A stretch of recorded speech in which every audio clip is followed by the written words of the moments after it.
अपनी बहन से मिलने के लिए चोरी छिपे एक भाई दुबई चला जाता है। रात की अंधेरे में दोनों मिलते हैं और जब सच्चाई पता चलती है तो सबकी आंखें खुली की खुली रह जाती हैं। दोस्तों, आज की कहानी है काजल की। काजल जो कि बहुत ही प्यारी और खूबसूरत सी लड़की थी और उसके घर में उसके 3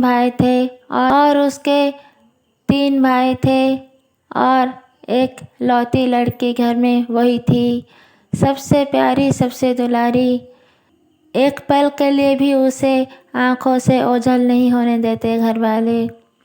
और वो थी ही इतनी प्यारी कि हमेशा सबके ख्याल रखती, सबका आदर करती और सम्मान करती। और अब वो अपनी ग्रेजुएशन कंप्लीट कर चुकी थी तो बड़ी ही धूमधाम से उसकी शादी करवा दी गई और जिससे उसकी शादी हुई उसका नाम था विवेक। विवेक जो कि दुबई में नौकरी करता था और अच्छी खासी पैसे कमाता था। घर बार उसकी बहुत ही अच्छी थी तो वहाँ पर उसकी शादी करवा दी गई और काजल आंखों में ढेरों सपने लेकर अपने ससुराल पहुँचती है। शादी के पहली ही रात जब घूंघट में अपनी सर ढके हुए सजी धजी प्यारी सी दुल्हन अपने पति का इंतजार कर रही होती है, अब विवेक अंदर आता है और काजल से बातें करना शुरू कर देता है।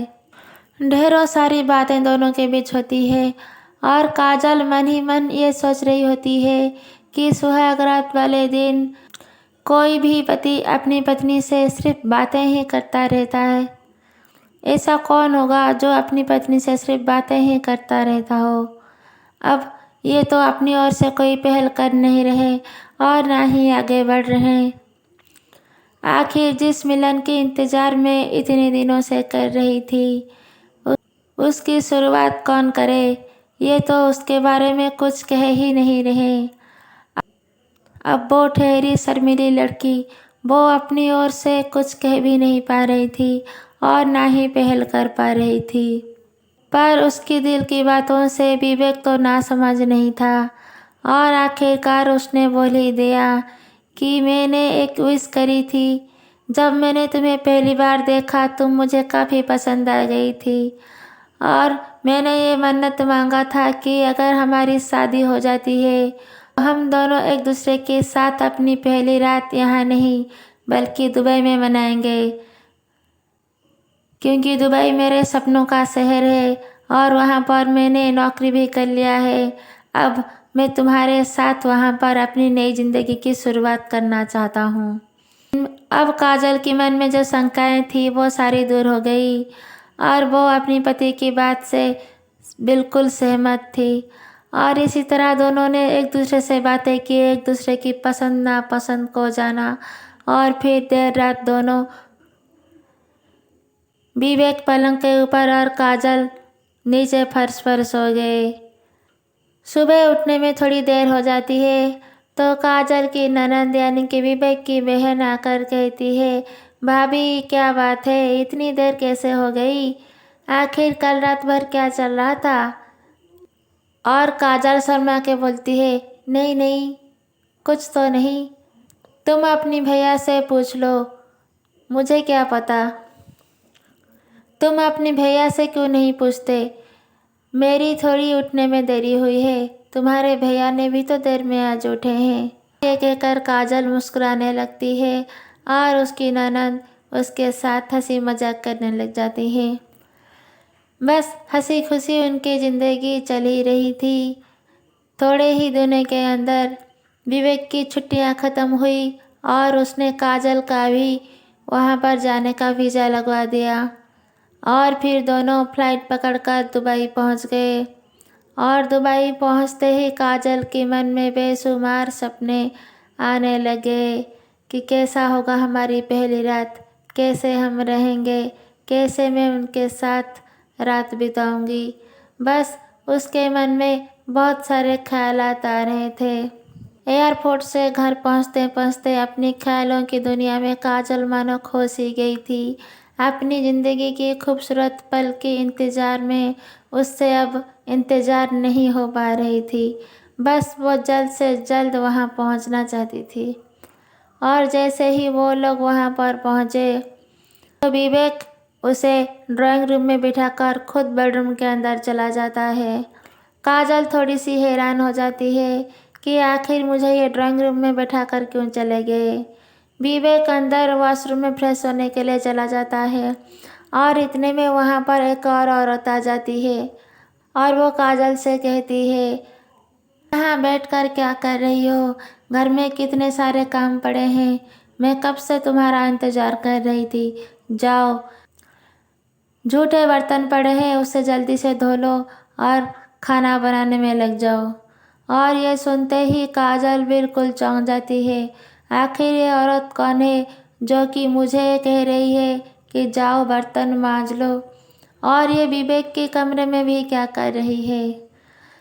बस वो ये सोच ही रही होती है, इतने में विवेक भी बाहर आ जाता है और वो उससे कहता है, क्या देख रही हो, जाओ जो इसने कहा वो काम करो।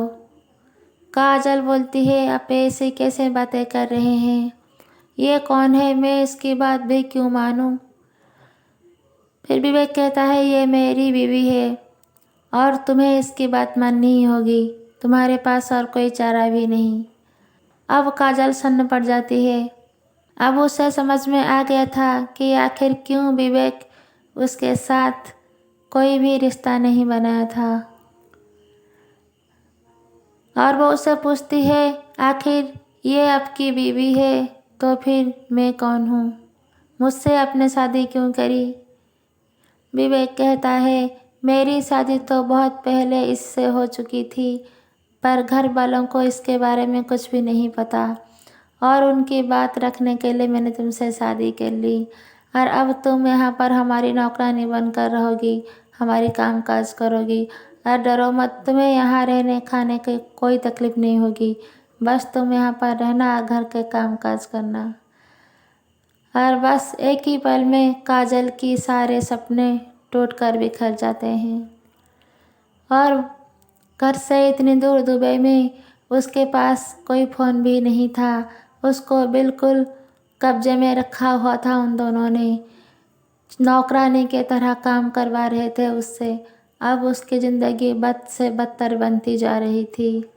यहाँ काफ़ी दिनों से अपनी लाडली बहन से बात ना होने पाने के कारण वो लोग चिंता में आ जाते हैं और बार बार विवेक को कॉल लगाते हैं। विवेक कोई ना कोई बहाना करके काजल से उनकी बात नहीं होने देती। अब आखिरकार उसका सबसे छोटा भाई जो कि दुबई में आ जाता है और दुबई में आकर ही विवेक से कहता है, अपना एड्रेस बताओ, मैं दुबई में हूँ, मुझे तुम लोगों से मिलना है। अब मजबूरन उसे एड्रेस बताना पड़ता है और फिर एड्रेस बताने के बाद वो जाकर काजल को धमकाने लग जाता है कि अगर तुमने मुंह खोली और ये सारी बातें बताई तो यहाँ से तुम्हारे भाई का लाश इंडिया वापस लौटेगा, तो चुप रहने में ही तुम्हारी और तुम्हारी परिवार की भलाई है। और फिर जब उसका भाई उससे मिलने आता है तो काजल भी झूठी मुस्कुराहट दिखाकर उसे बातें करने लग जाती है, लेकिन वो ये समझ जाता है कि ये मुस्कुराहट जो है वो काजल की झूठी मुस्कुराहट है और वो उससे बात करना चाहता है कि आखिर बात क्या है। और यहाँ काजल भी उससे बताना चाहता है लेकिन बता भी नहीं पाती। मजबूरन काजल ने एक चिट्ठी में सारी बातें लिखकर टेबल के ऊपर रख दिया और उसके भाई ने उसे लेकर पढ़ा और उसे सारी सच्चाई पता चल गई। वो फिर भी उसके मुंह से सुनना चाहता था और उसने एक और चिट्ठी अपनी बहन को लिखी और उसमें ये लिखा था कि आज रात 12 बजे मुझे बालकनी में मिलना और मैं तुमसे सारी सच्चाई तुम्हारे मुंह से सुनना चाहता हूँ। और वो चिट्ठी मिलते ही रात के 12 बजे काजल अपने भाई से मिलने बालकनी में आ जाती है और रो रो के उसके गले लग जाती है और सारी सच्चाई उसे बता देती है। और इतने में विवेक भी वहाँ पहुँच जाता है और उन दोनों के ऊपर झूठा लांछन लगाने लग जाता है कि कैसे भाई बहन हो तुम दोनों, इतने रात गए एक दूसरे के गले लग के क्या कर रहे हो यहाँ पर। तुम दोनों के बीच का एक गंदा रिश्ता मैं सबके सामने ला दूँगा और तुम दोनों को बदनाम कर दूँगा। लेकिन काजल का भाई बहुत ही ज़्यादा चालाक था। वो उसको पहले से ही पता था विवेक के बारे में कि वो इतना ज़्यादा घटिया इंसान है, वो कुछ भी कर सकता है। इसलिए उसने पहले से ही अपने बाकी भाइयों को दुबई बुला लिया था। और जब काजल ये बातें बता रही थी तो उसने वहाँ के पुलिस को फ़ोन लगाकर सारी बातें सुना रहा था। अब सारी सच्चाई सबके सामने थी। अगले ही सुबह वहाँ पर पुलिस आ गई और उसके बाकी भाई भी आ गए और पुलिस विवेक और उसकी पहली पत्नी को पकड़ कर ले गई और काजल को अपने साथ लेकर उसके भाई इंडिया वापस आ गए। और फिर थोड़ी ही दिनों के बाद काजल की एक अच्छे लड़के के साथ शादी भी करवा दी।